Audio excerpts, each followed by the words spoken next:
Silent Hill is returning. After years of silence, a new chapter is opening with Silent Hill F.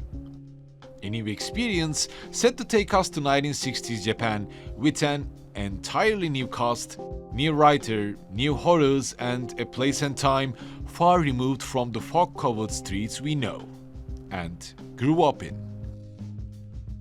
Before we step into this new vision of horror that we have been waiting for ages, there is one game in the series that demands our attention. Silent Hill 3 isn't just another sequel, it is an experience that carries the weight of the original story, that ties the series' lore into a complete cycle and confronts the terrifying question of what it means to inherit a legacy you never asked for. Silent Hill 3 is simply more than just the third entry in a horror series. It is the conclusion of the original arc that began with Harry Mason in the first game.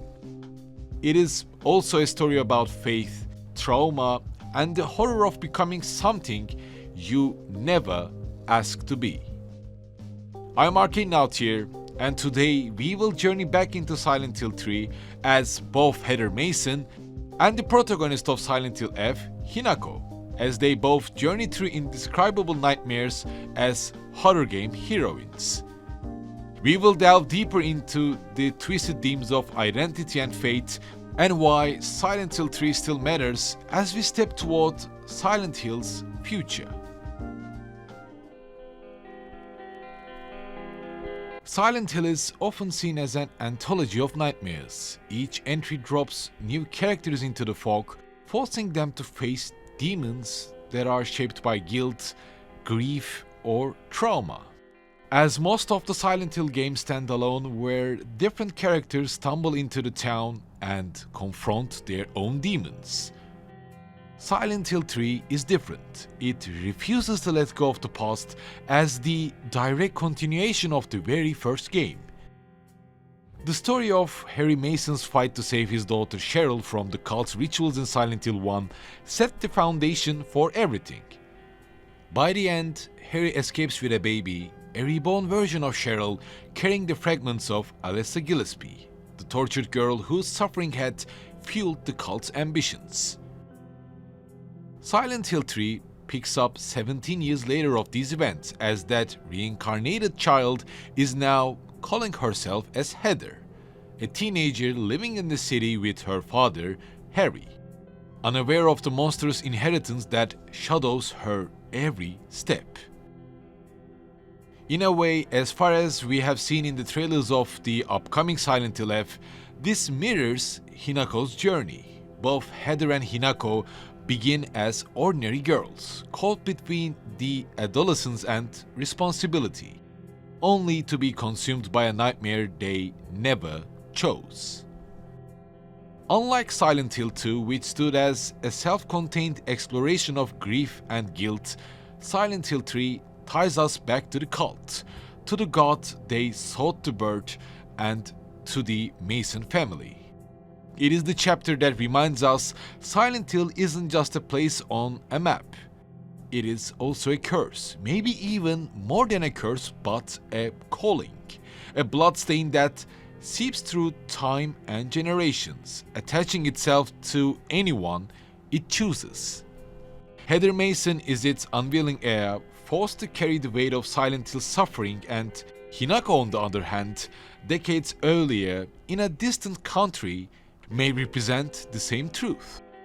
That Silent Hill's curse is not bound to a single family, or even to a single town. It moves, it adapts, finding new vessels, new eras, new people to challenge and haunt. Silent Hill 3 refuses to let go because it needs to show us that the story never ended, and Silent Hill F may prove that it never will. Now let's talk about one of the most striking heroines of early 2000s. Heather Mason isn't the hardened soldier or the guilt-ridden wanderer we have come to expect from a survival horror. She is a teenager. Sarcastic, witty, quick to talk back, Heather simply feels like a girl who feels real, human, relatable in ways most horror protagonists never quite do. Even her disturbed expression on the game's cover haunted nearly all of us when we saw Silent Hill 3 for the first time in retail shops. And that's exactly why Silent Hill 3 hits so much harder. Beneath her humor and stubbornness is the weight of something unbearable. Heather might be one of the most relatable, humane horror game characters that's just trying to live normally. Trying to get back home, get back to her father. In reality, Heather isn't just Heather.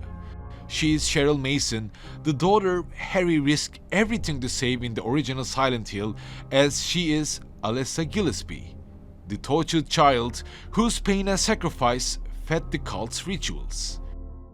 She is both and yet neither of them, trapped in an identity crisis she never asked for, forced into a destiny she never wanted. The horror of Silent Hill 3 isn't just the monsters stalking the shopping malls, eerie subway stations, or the deserted complexes. It is the realization that Heather's very existence is a contradiction, a life that doesn't truly belong to somewhere. She's caught between three identities: the daughter, the sacrifice, and the girl who just wants to live a normal life. In that contradiction lies the game's greatest terror. How do you fight a monster when the monster is your own blood, when it dwells within you?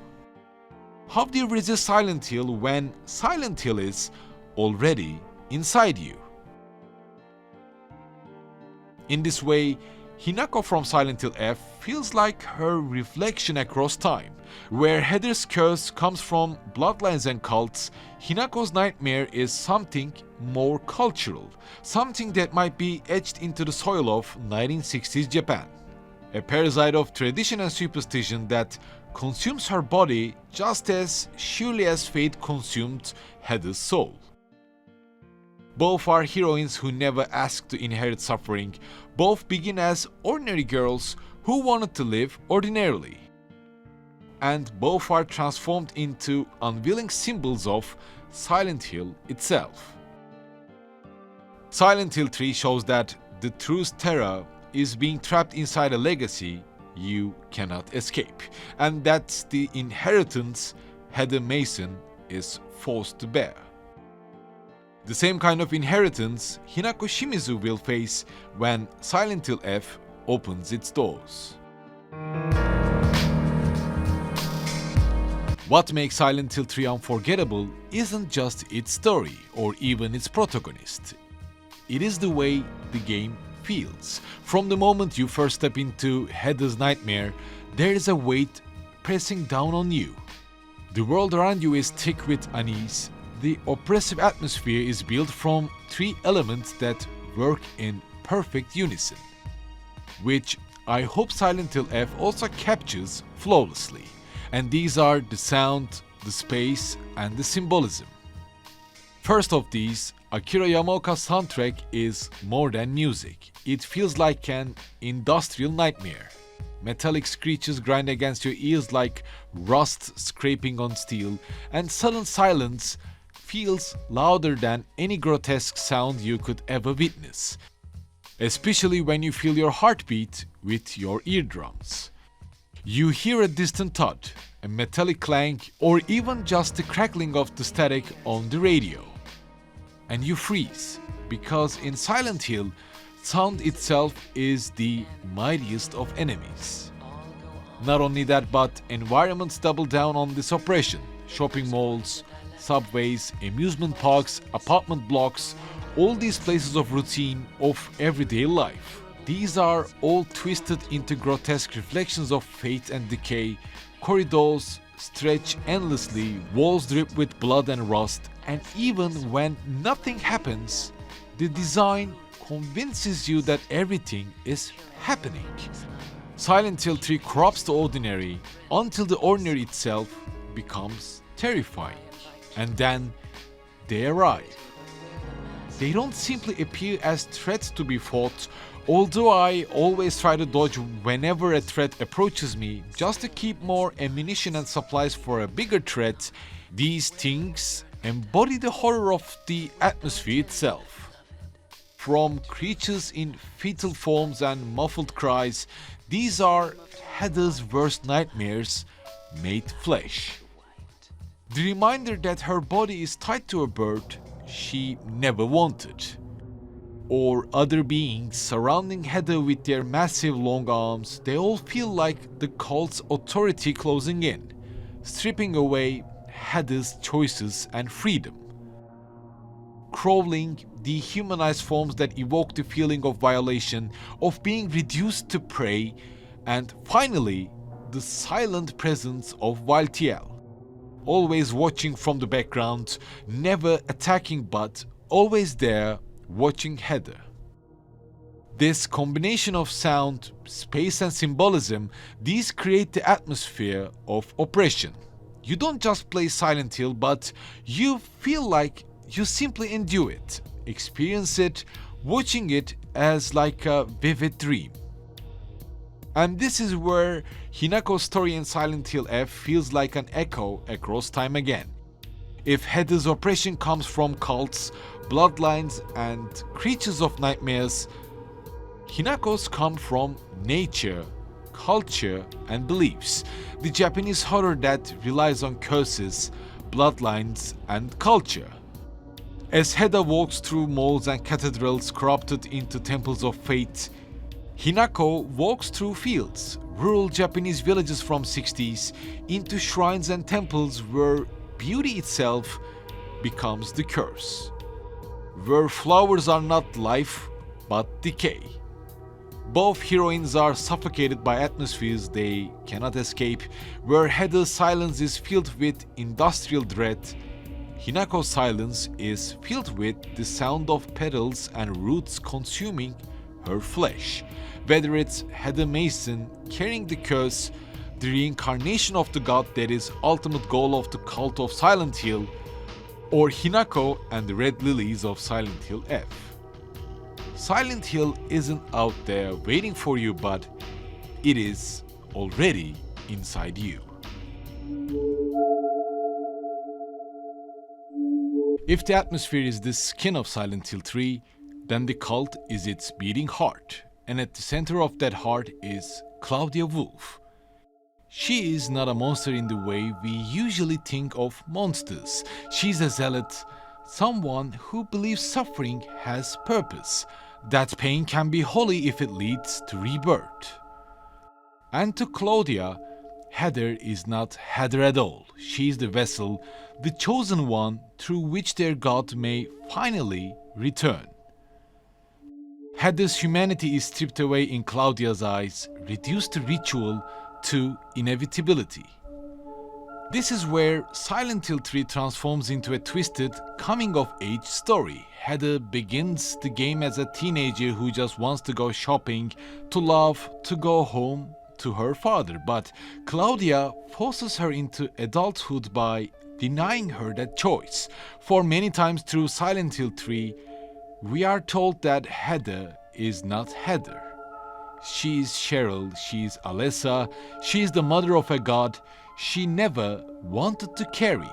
Her identity is stolen before she even knows what it is.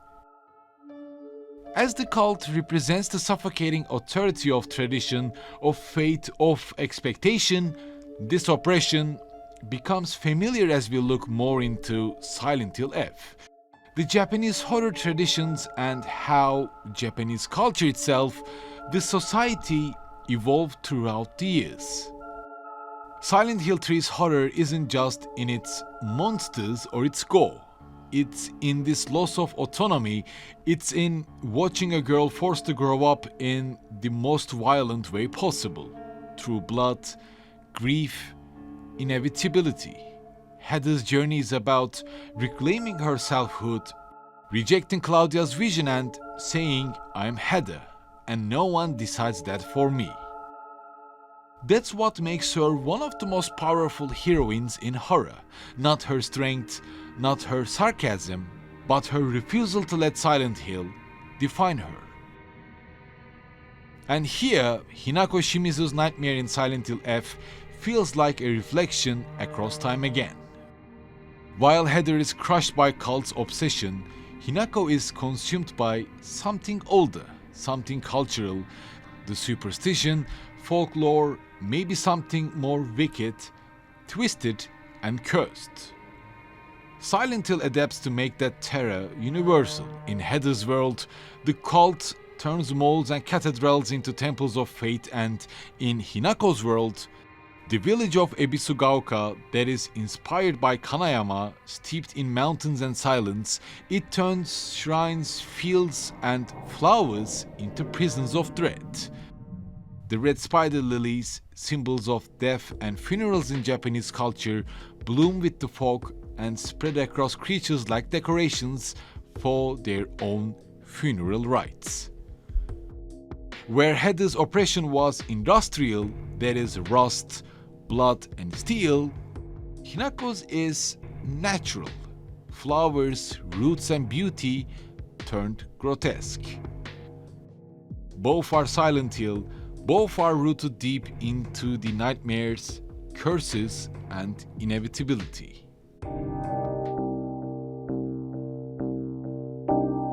Silent Hill 3 marked the end of something, and endings carry their own kind of dread.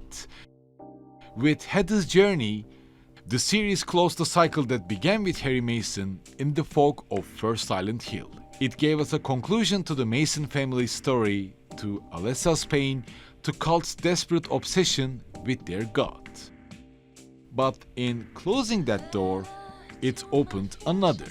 Silent Hill 3 showed us that the town's curse doesn't die when a story ends. It awaits, it adapts, it finds a new vessel. That's what makes the return of Silent Hill so terrifying. We have seen this by Silent Hill 4 The Room, Homecoming, and Downpour as well. If the Mason saga was one family's nightmare, what happens when Silent Hill no longer needs them? What happens when the curse moves across oceans, across cultures, across decades, and takes root in a new soil?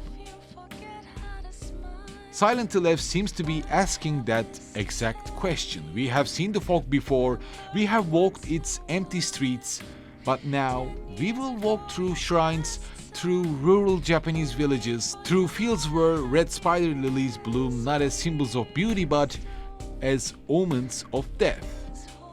It seems like a Silent Hill reborn, wrapped in the aesthetics of Japanese horror, shaped by a culture that knows horror as something quiet, suffocating, and inevitable.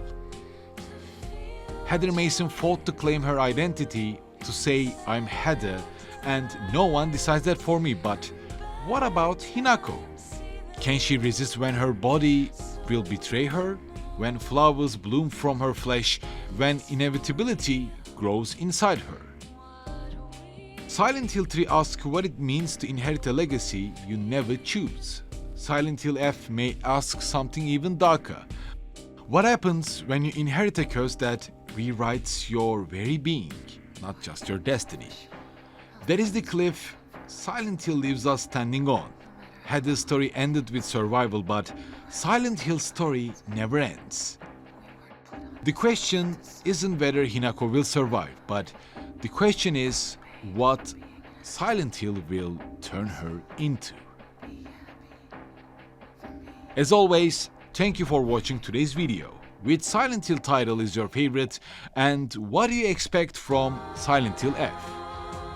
If there is any other retro title you wish me to delve further, be sure to share them by the comments below. Any humble support from Patreon or YouTube join is really appreciated, and I will see you soon by my next video.